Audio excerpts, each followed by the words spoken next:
Milani just updated their baked blush and bronzers at the same time Covergirl released theirs. I have a baked blush and bronzer from both brands, so let's compare them and see which one's better. And if you're deciding between one or the other, you're going to want to stick around. From Covergirl, I have a blush in Please Please Pink and a bronzer in Honey Bun. And from Milani, I have a baked blush in Dolce Pink and a baked bronzer in Amalfi Glow. So before I apply these on my face, let's do a couple of hand swatches to see what we're working with. So let's start with the blushes. I'm gonna go into Covergirl first.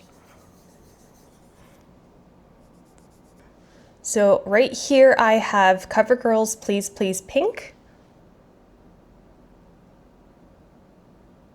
And next we're gonna go into Dolce Pink. And right here on this side, I have Dolce Pink from Milani.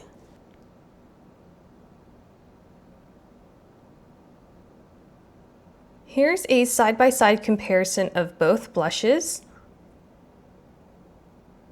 And while I'm looking at the two, this Covergirl color looks cooler toned on camera. And then this Dolce Pink looks a little warmer. But when I'm looking at them in person from side to side, the tones are quite similar. And when I'm looking at Dolce Pink from Milani, I am seeing some gold shimmer particles in the powder, whereas the Covergirl doesn't contain any shimmer, but it is luminous. So I'll show you Milani's here. I don't know if you can tell, but there is quite a bit of kickback from me just swirling my finger in there for a swatch. And the Covergirl pan, to me at least, looks a lot tidier. Let's move on to the bronzers. So let's dip into the Covergirl bronzer in Honey Bun. Okay, so here is the Covergirl baked bronzer in Honey Bun. And now let's go ahead and swatch the Milani bronzer in Amalfi Glow. And here is Milani.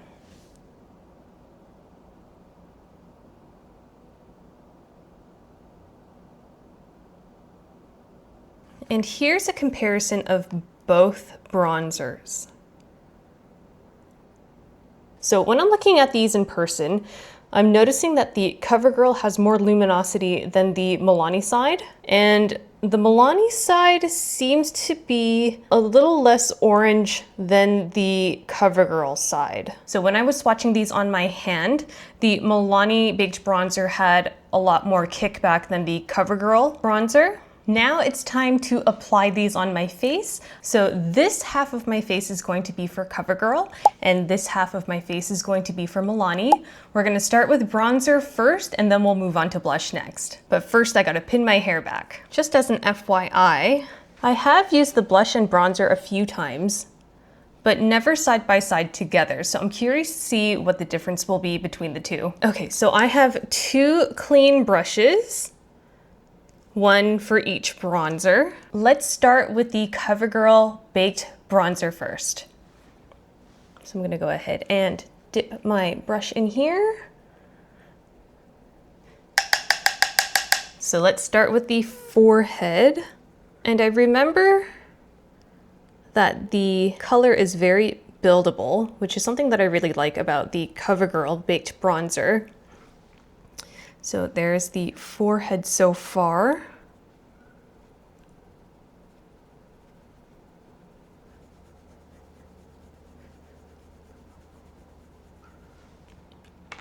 Okay, so this is the Covergirl side applied.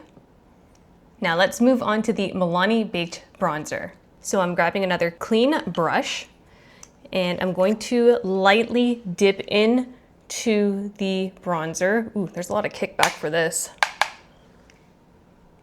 And I've used this a couple of times and I remember it being quite pigmented, so I'm a little nervous, but I'm just gonna go slow.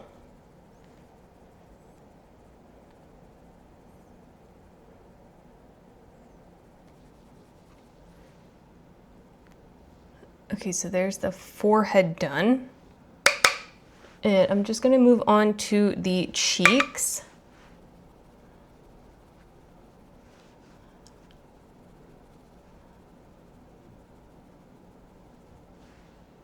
Just making sure that it is also even with the other side. Okay, so now I have Milani applied on this side of my face. Now let's see if there's actually a difference, or if I can tell that there's a difference. On the Covergirl side, for it being a luminous baked bronzer, I'm not seeing a lot of luminosity.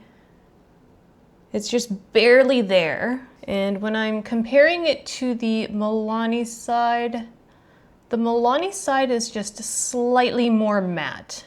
And then as for the color, they are quite similar on my face. However, it looks like the Covergirl side is a little bit more toasty, a little bit more on the golden orangey side compared to the Milani side.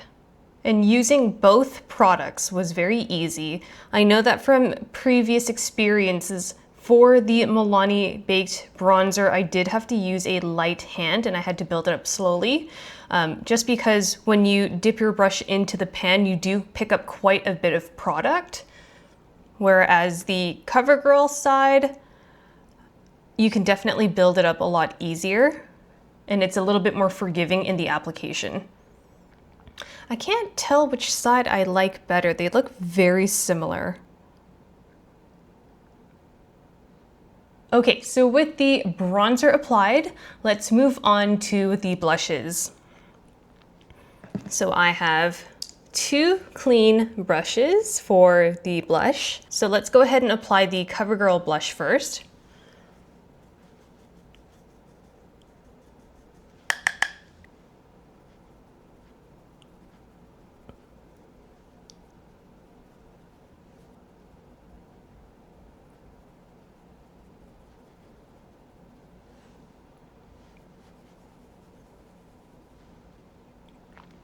Okay, so now this is the Covergirl baked blush applied.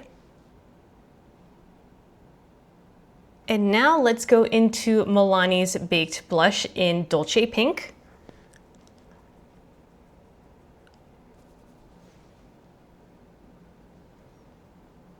And right away, I'm noticing a lot more luminosity and more of a pink sheen on this side of my face compared to the Covergirl side.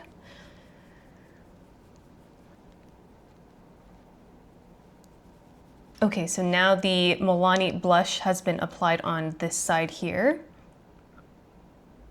So now that I'm staring at both sides, I feel like the golden yellow undertones of the Milani bronzer complements my skin tone just a little bit better versus the Covergirl side, which is more orange burnt leaning. And as for the blushes, I like the Covergirl side just a little bit more because I find that it's just a bit more blurring than the Milani side. The Milani side does have a strong pink sheen, and I find that the Covergirl side doesn't emphasize my texture as much as the Milani side.